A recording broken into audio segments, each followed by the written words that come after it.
Randa from Georgia. In this video, I will continue giving teaching tips to beginner teachers. Today, we will discuss how to plan a grammar lesson. We can use different lesson shapes, but now let's talk about text-based presentation of language. One way to introduce new grammar material is a text, either written or a spoken text. The language is contextualized and introduced using a text, and then the grammar part is highlighted and clarified. You don't introduce new language by explaining grammar rules. You show the usage of it in context. Now let me show you the stages of this lesson shape. These are leading, reading or listening task, highlighting target language, clarifying target language, controlled practice, freer practice, and feedback. Let's begin with the first stage, leading.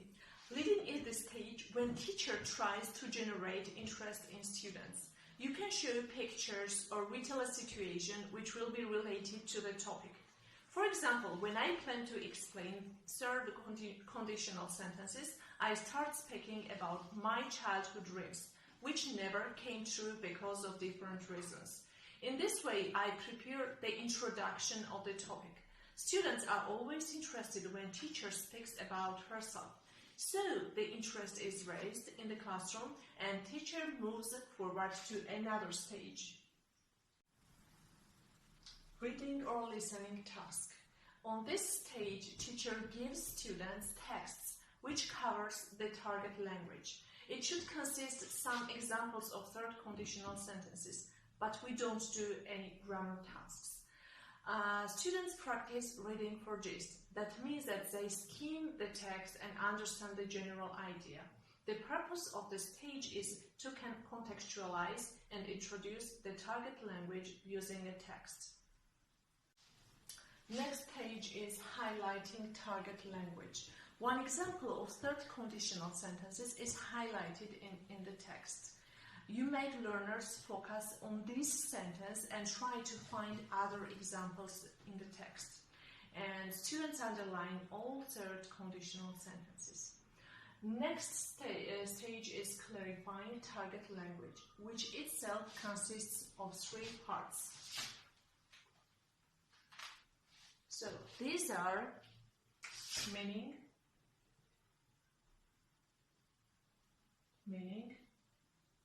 form, and pronunciation.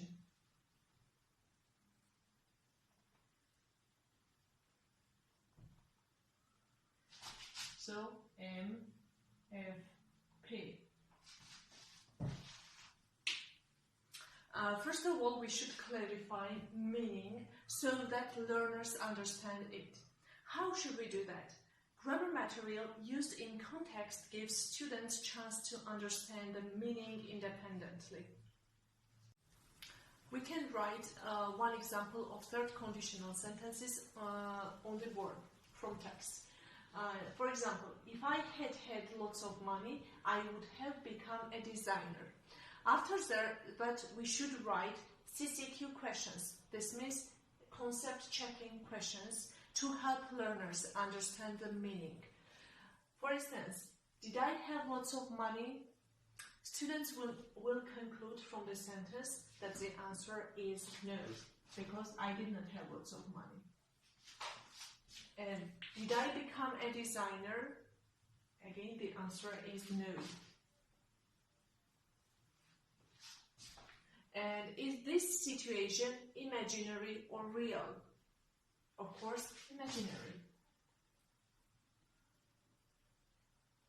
Because I did not have lots of money and I did not become a designer, so I'm just imagining this situation. When meaning is clarified, you start form clarification. Now students have to focus on the form of the sentences. You can write the form on the board yourself or elicit from learners. They can dictate you the form from the sentences given. Sometimes I give them activities on sheets and they write the form themselves. For example, we should write on the board if plus subject plus past perfect, comma, and in the second clause subject plus would plus have plus past participle. So this type of approach can be called a guided discovery. You don't have to explain grammar rules and its usage. You elicit from students and they understand the meaning of your target language themselves. And last part of this stage is to practice pronunciation. You show them how to pronounce, which words to stress, and how to pronounce contractions or negatives. So, clarification is done. And next one is controlled practice. Now it's time to practice to check what they understood. You give them tasks, they work individually, and then you get feedback from them. On this stage, you can see the result of your lesson. Your goal is achieved or not. If anybody has mistakes, you ask concept checking questions, discuss and correct wrong ones. And finally, it is prior practice. On this stage, you should provide oral or written practice and use the language productively. Final stage should last for 15 minutes at least. You should choose activities focused on developing the skill of speaking or writing for fluency. It requires the use of particular target language. Learners should speak as much as possible using the explained grammar material and include pair work and group work as well. So, teachers should make up appropriate activities to develop speaking skill so that students can use a target language in practice. And in the end, you give feedback to students. So, you can be sure at the lesson, at the end of the lesson, you can be sure that you have achieved your goal. So, this was the lesson of text-based presentation of language. And these are the stages of this lesson shape: leading, reading or listening task, highlighting target language, clarifying target language with NFP, meaning, form and pronunciation, controlled practice, prior practice, and at last, feedback. I hope that everything was clear for you, and if so, you can subscribe my channel and wait for upcoming video. Bye!